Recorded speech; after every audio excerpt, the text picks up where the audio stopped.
bien. Había hecho una clase sobre los 3 paradigmas clásicos de la sociología y agregamos un cuarto que era el positivismo. Y voy a completar ese video con una mirada más general y ideas que me quedaron fuera y que no mencioné. Así que voy a completar esa clase sobre esencial y fundamental de sociología, que es la mirada o la manera en que interpretamos la sociedad. Cada paradigma, no vamos a profundizar en la definición de paradigma, pero digámosle simplemente que es una mirada teórica con la cual interpretamos la realidad. Esta mirada teórica la aplicamos a lo que vemos en la vida social y la interpretamos internamente según ese marco teórico que utilizamos. Y básicamente la sociología tiene moderna, al menos la sociología del siglo XX y actual, tiene 3 paradigmas fundamentales y luego pueden fusionarse, crearse nuevas mixturas, etc. Pero 3 fundamentales. Uno del siglo XIX y otro también del siglo XIX, incluso del XVIII, que es la reacción. Pero como es una reacción antimoderna, no se lo da. Lo voy a...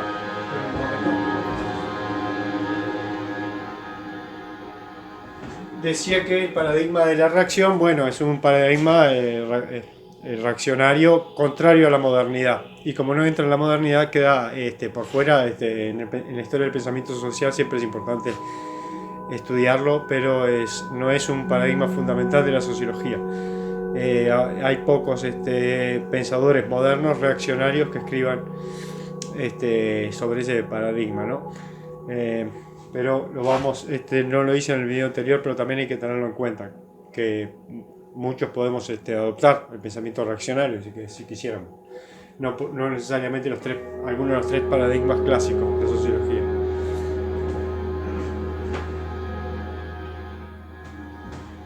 Bien, vamos a decir entonces que los 3 paradigmas clásicos son el paradigma del conflicto, o originalmente el de la lucha de clases de Marx, luego el funcionalismo, luego derivado en el estructural funcionalismo en el siglo XX, luego el comprensivo interpretativo, o también el derivado en el siglo XX como interacción simbólica.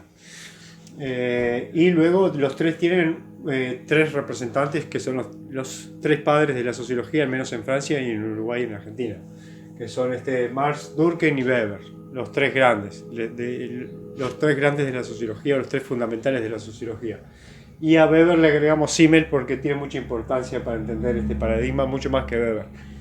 Que Weber hizo una epistemología en este sentido, pero luego hizo en los hechos una sociología bastante macrosociológica, o bastante cercana a este lugar, a unas visiones totalistas y no tan individualistas. Pero bueno, Weber estaba muy influenciado por Ernst Cassirer, un filósofo que escribió Las ciencias de la cultura. En eso se basó Weber para decir que la sociología era una ciencia de la cultura totalmente distinta de las ciencias naturales, o sea, un antipositivista. Y de ahí ideó esta epistemología de la acción social, que tiene también arraigo en Simmel y luego en toda la sociología comprensiva o interaccionista simbólica del siglo XX. Vamos a decir entonces que lo que tienen en común estos 2 paradigmas, entre el conflicto y el funcionalismo, son los enfoques macrosociológicos, y el comprensivo es el microsociológico, o enfocado en pequeños grupos e incluso en el individuo.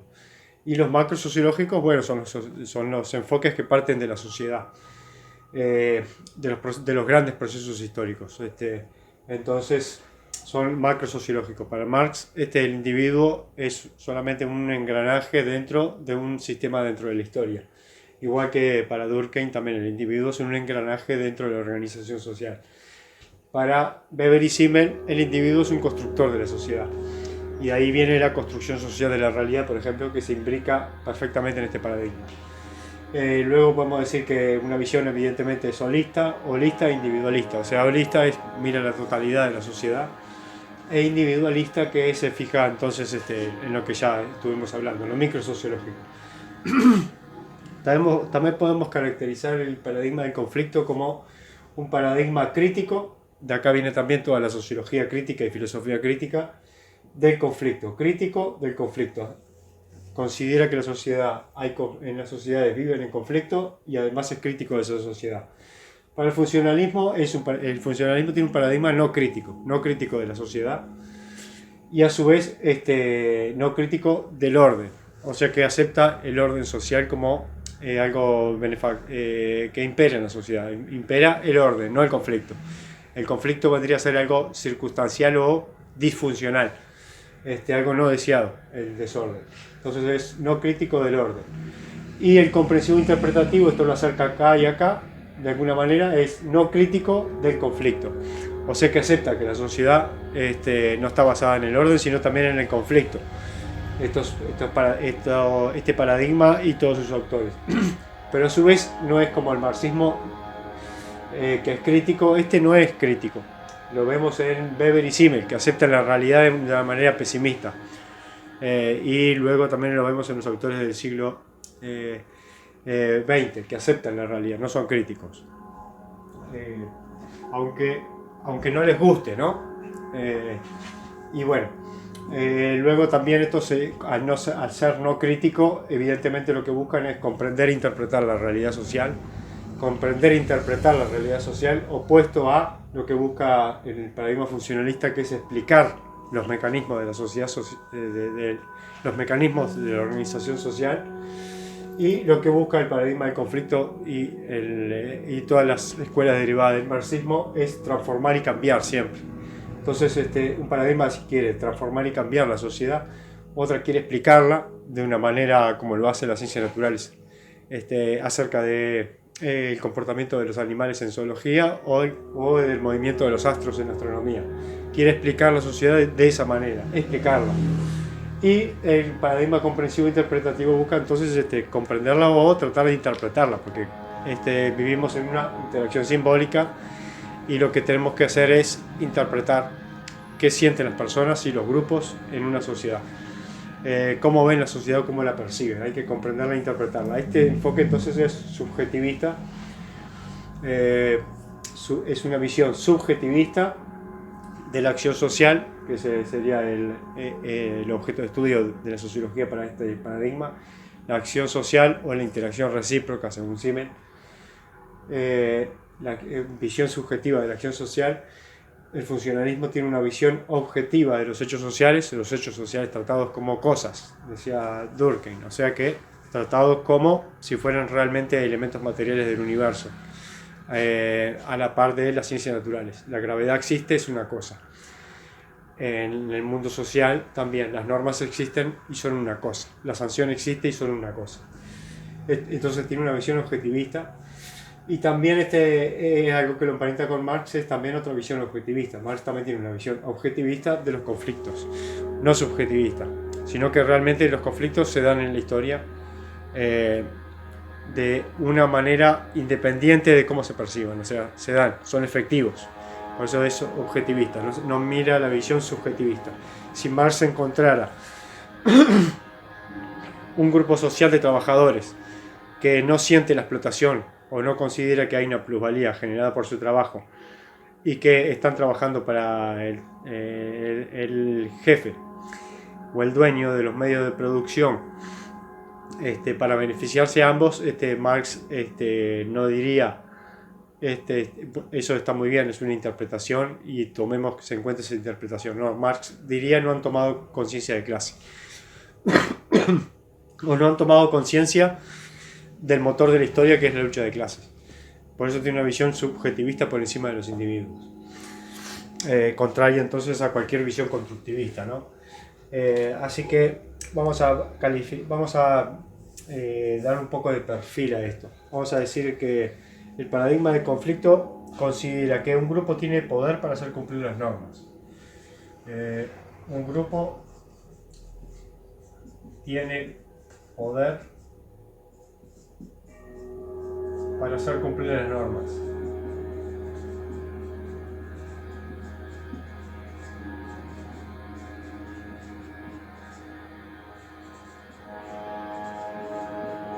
O sea que acá aparece el factor poder y aparecen los débiles y los fuertes, ¿no?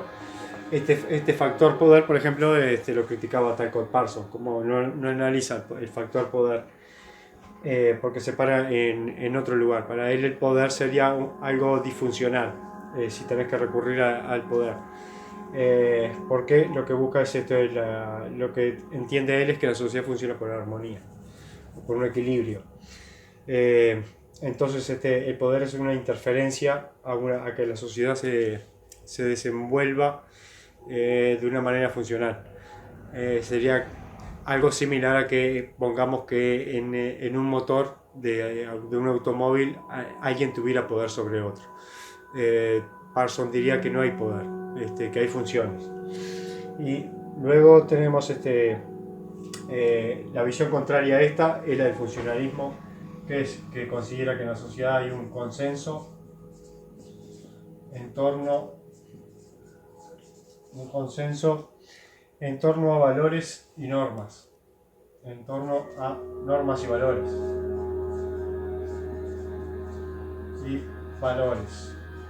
O sea que hay un consenso, hay un equilibrio, hay una armonía entre capital-trabajo, por ejemplo, para citar una máxima política, armonía entre capital-trabajo. Y luego,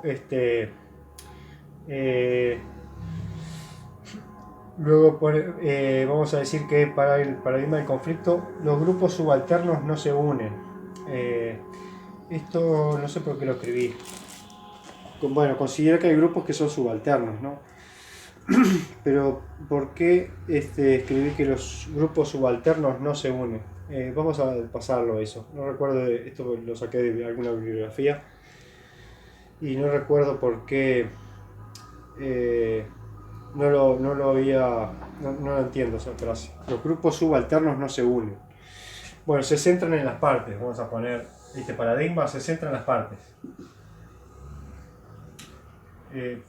Se centra en las partes, porque hay partes en pugna, ¿no? Una parte explotada contra otra explotadora. Se centra en las partes del sistema social. Se centra en las partes. Y luego esto del funcionalismo, vamos a decir que lo considera que hay un sistema con necesidades propias que hay que satisfacer. Sistema con necesidades propias que hay que satisfacer.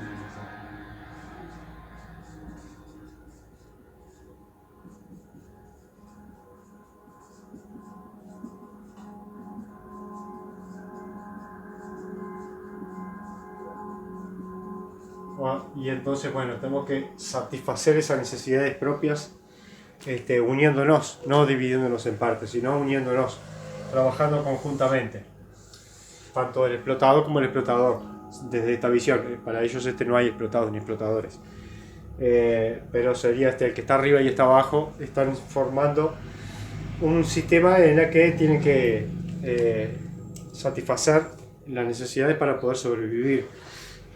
Y luego se centran en luego este paradigma también considera que siempre hay intereses contradictorios, y de acá viene todo lo de Hegel y la dialéctica. Intereses contradictorios, y para podríamos poner intereses complementarios, ¿no? Intereses contradictorios, para el otro intereses complementarios, o negociaciones que benefician a una parte y a otra. En este caso un salario a cambio de trabajo, por ejemplo. Después otra idea muy importante para este paradigma del conflicto es que la desigualdad no es inevitable.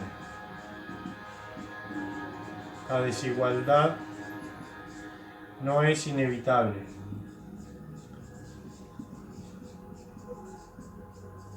No es inevitable, o sea que tiene una visión, lo que podemos decir, optimista de la sociedad. Optimista en cuanto a que el hombre puede mejorarse a sí mismo y puede lograr la igualdad. Tiene una visión entonces optimista, y no como la visión de los interaccionistas, que es pesimista, la de Weber y Simmel, en la que consideran que la desigualdad es inevitable, pero no porque quieran, no porque deseen, no porque sean reaccionarios, ¿no? Sino que consideran que es imposible que la desigualdad no exista. Pero estos sí, este paradigma considera que la desigualdad es evitable. O sea, no es inevitable, es evitable. O sea que si es evitable, ahí entra la acción política. Por eso es un paradigma mucho más político activamente. Porque como la desigualdad se puede evitar, con activismo político se puede revertir. Por eso son activos políticamente, este paradigma es mucho más activo en ese sentido. Estamos más politizados. Y este paradigma a veces se pone como neutral, pero también tiene sus luchas, ¿no? También tiene su lucha política. Luego vamos a decir que del otro paradigma, acá vamos a poner que la desigualdad es inevitable. La desigualdad para ellos, la desigualdad es inevitable. Es inevitable y además vamos a agregarle innecesaria, vamos a ponerle. Innecesaria. Porque para construir un barco, por ejemplo, vas a necesitar operarios que ganen menos que el ingeniero que lo diseña. Y gente que estudie menos y gente que estudie más. El que no estudia va a tener que hacer trabajos manuales y el que estudia va a tener que trabajar en planos. Entonces, si todos trabajáramos en planos, no habría quien hiciera los barcos, ¿no? Entonces la desigualdad es inevitable y necesaria. Lo que no quiere decir que sean reaccionarios, como este quinto paradigma, reaccionarios. No es que quieran que la sociedad sea así, sino que, como quieren explicarla, les parece que es así. Nada más, creen que es una ley de la vida social, una ley de la vida social, porque este paradigma busca leyes. Es un paradigma el mayor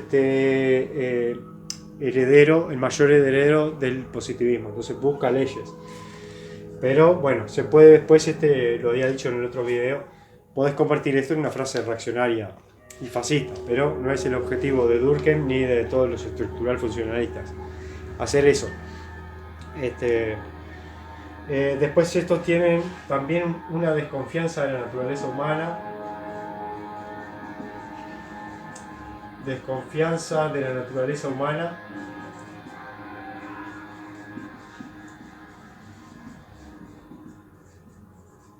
O sea, consideran que la naturaleza humana genera injusticias, digamos. Genera injusticia y genera desigualdades. Y que hay que convivir con ellas. En cambio, bueno, este paradigma no. También era la idea que tenía Rousseau. De que no tenía una desconfianza en la naturaleza humana, sino de lo social, no de la naturaleza, del hombre. Y luego vamos a poner que la sociología debe ser una ciencia libre de valores. La sociedad se mantiene unida mediante el consenso, eso lo pusimos acá ya. La sociedad se mantiene unida mediante el consenso. Para ellos se mantiene unida mediante el poder, para el funcionalismo mediante el consenso, no lo voy a agregar. El sistema social requiere desigualdades, lo agregué acá, las desigualdades son inevitables y necesarias. Al poner que son necesarias es que estoy diciendo que el sistema social requiere de desigualdades. Y análisis libre de valores, vamos a ponerle, busca un análisis libre de valores, como el de las ciencias naturales, libre de valores.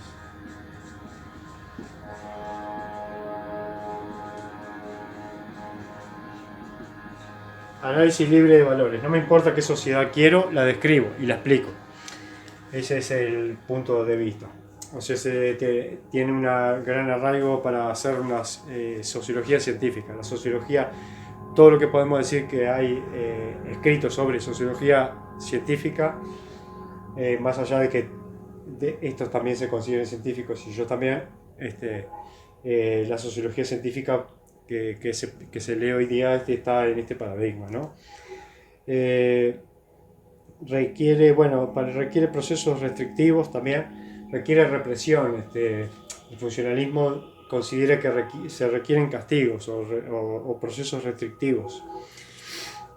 Luego vamos a poner de este lado Eh, la sociedad se mantiene unida mediante el conflicto y el poder. La sociedad se mantiene unida mediante el conflicto y el poder. Vamos a escribirlo. La sociedad se mantiene unida mediante el conflicto y el poder. Se mantiene unida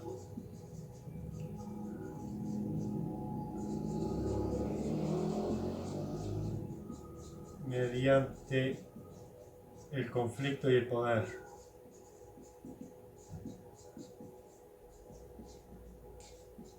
Y acá vemos otra vez el factor poder, tan importante para este paradigma y por ejemplo para Foucault, que de alguna manera aunque no sea un marxista,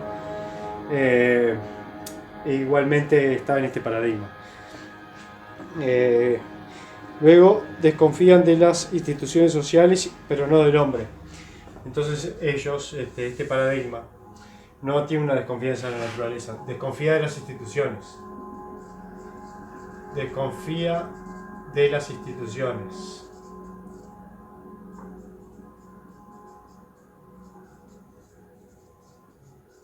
No del hombre, no de la naturaleza humana. Y los otros desconfían de la naturaleza humana. Estos desconfían de la naturaleza humana y ellos de las instituciones. Entonces, obviamente, si cambiamos las instituciones, podemos vivir en una sociedad más justa, menos desigual.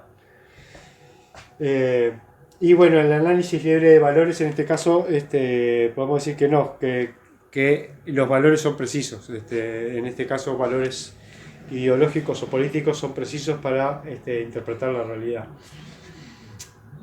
Creen en las posibilidades de cambiar las situaciones de justicia, el paradigma del conflicto, y la sociedad es un contexto para las luchas, o sea, la sociedad no sería una organización social funcional y mecánica u orgánica, sino un escenario o un contexto para las luchas. Interesante la idea. Y luego los valores, obviamente sí están implicados en los valores porque buscan sociedades más justas o mejores, ¿no? Por eso la acción política, que no es un interés del funcionalismo, mejorar la sociedad, y tampoco empeorarla, obviamente. No un objetivo explícito. Imaginemos que evidentemente cualquier funcionalista va a querer mejorar la sociedad. Según él, desde el punto de vista, lo haría desde el punto de vista científico, porque así como mejoramos la comprensión del universo y la manera de sobrevivir con las ciencias naturales, con la sociología también podríamos conocer los mecanismos sociales que operan para vivir mejor. Pero es otro enfoque, ¿no? Aunque ambos pretendan mejorar la sociedad, el enfoque igual es diferente. Y esta visión, bueno, vamos a ponerle, esta es la más particular de todas, ¿no? Visión individualista o de pequeños grupos.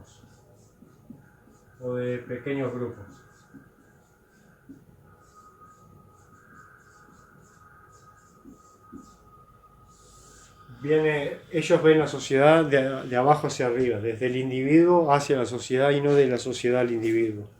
Es un proceso inverso. Luego también tienen una desconfianza en la naturaleza humana. Desconfianza de la naturaleza humana.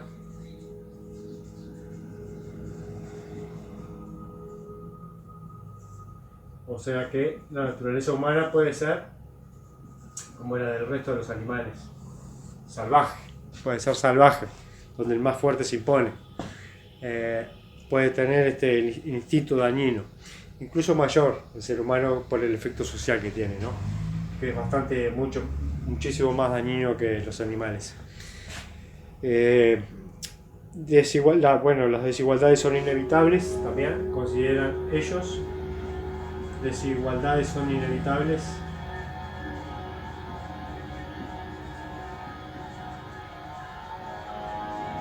Las desigualdades son inevitables, digo, para hacer una tabla comparativa, ¿no? O sea que los intereses, también dicen que los intereses egoístas, por ejemplo, por eso tiene una visión pesimista, los intereses egoístas de los individuos no cambian con una revolución o un cambio del ejercicio del poder. Pueden sustituirse unos a otros los gobernantes o los regímenes y las revoluciones, pero los intereses egoístas siempre estarían trastocando la sociedad, tocando la sociedad. Entonces, por eso tiene un enfoque pesimista y considera que las desigualdades entonces son inevitables. También tienen un análisis libre de valores. Si vemos a Simmel y Weber, tienen un análisis libre de valores. Es frío, hacen descripciones frías de la sociedad, ¿no? Como las marxistas, que en realidad son más calientes, ¿no? Incitan más al cambio, te movilizan. Estas son frías, tipo, podemos decir, las visiones que tenía Schopenhauer. Schopenhauer, por ejemplo, influenció muchísimo a Simmel, ¿no? Son descripciones, o Borges también, descripciones frías y crudas de la realidad, y no importa su crudeza, siguen siendo fríos. Quizás como lo logra a veces el cine, ¿no? Luego, el conflicto, para ellos el conflicto existirá siempre. Por eso es una visión que ve el conflicto, ¿no? No desde el orden, sino que ven la sociedad desde el conflicto. El conflicto existirá siempre.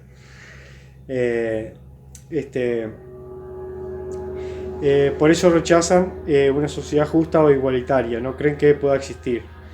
El conflicto existirá siempre, o sea, no hay final. Para ellos, para el paradigma del conflicto, hay como un final de la historia, ¿no? Ellos creen en un final de la historia en el que se terminaría con la injusticia. Entonces se terminaría con lo que ellos parten desde el conflicto y llegan a la armonía final. Llegan a una especie de paraíso, pero aquel paradigma en cambio considera que el conflicto sería continuo, aunque cambiáramos las relaciones de poder. Desconfianza del hombre y de su bondad, o sea, son pesimistas y buscan comprender la sociedad no cambiada. Buscan comprender la sociedad no cambiada. Comprender la sociedad y no cambiada. Y no cambiarla. Que no busquen cambiarla es que tampoco es que quiere decir que la quieran dejar estática, ¿no?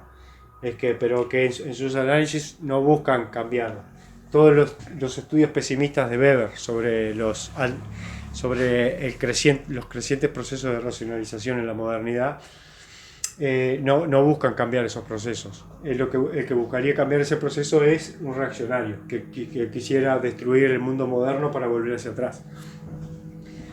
En ese caso, sí, y los del conflicto lo harían igual que los reaccionarios, pero hacia adelante, hacia un mundo nuevo, y los reaccionarios hacia atrás, hacia el mundo anterior a la modernidad. Weber entonces no se pone ni en el lado de Marx ni en el de los reaccionarios. No quieren ni destruir la modernidad que aliena al hombre, ni hacia atrás, ni hacia adelante, ni destruir todas las instituciones para hacer una revolución igualitario con finalidades comunistas. Y luego, bueno, el cuarto paradigma es el fundacional del siglo XIX, fundacional de la sociología que se desarrolló en el siglo XIX. Bueno, más o menos ahí completé un panorama, así que lo dejo por acá.